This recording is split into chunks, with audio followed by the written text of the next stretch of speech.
One evening, Percy was bringing empty stone trucks from the harbour. He was tired of his quarrel with Thomas and wanted to be friends again. He had had a good day and was feeling extra pleased with himself.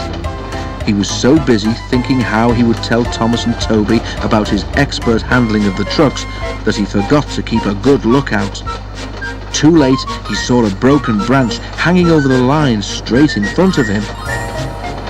"Ooh, he groaned. He tried to stop, but his brakes wouldn't hold him. "Ouch!" he exclaimed a moment later. The branch hit his smoke box, broke away and crashed to the ground. Percy was more startled than hurt, but his front was still sore when they reached the shed. "It's your own fault," said Thomas unsympathetically.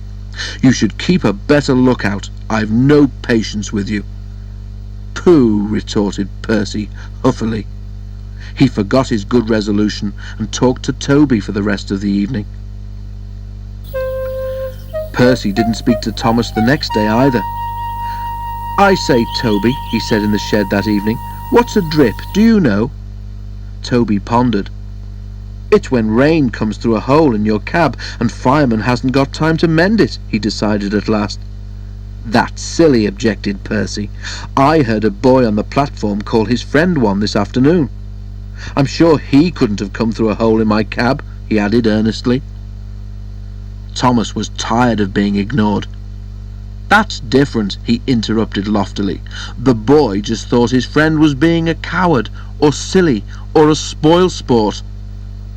Percy thought about this. "So if," he suggested reflectively, "if you stopped me from doing something nice, would you be a drip, Thomas?" "You're the drip," answered Thomas crossly. "Now go to sleep like a sensible engine and stop talking nonsense." Percy was offended.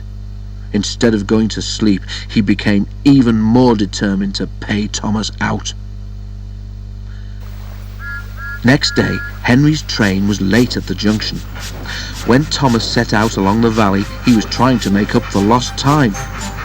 Suddenly, there was a loud bang and something hard hit the bottom of his left-hand water tank. "Ouch!" exclaimed Thomas and stopped. As he did so, he felt water splashing cold against his wheels. "One of your side rods has broken," said his driver. "It's swung up and punctured your tank. We'll have to get help."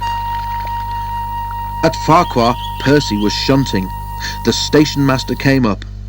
"Leave those trucks, please, Percy," he said.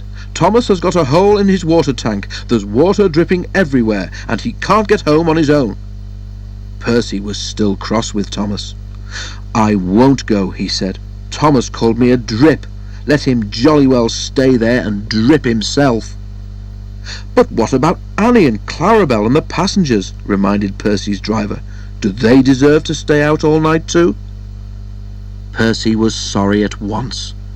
"I forgot them," he said. "We must rescue them in case they turn into drips too." He hurried away.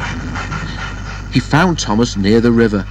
Everyone was glad to see him, and the passengers thanked him for coming. "I'm sorry I was rude," said Thomas as Percy helped him back to the shed. "That tank of mine turned me into a bigger drip than we expected, didn't it? Can we be friends again, please?" Percy was delighted to agree.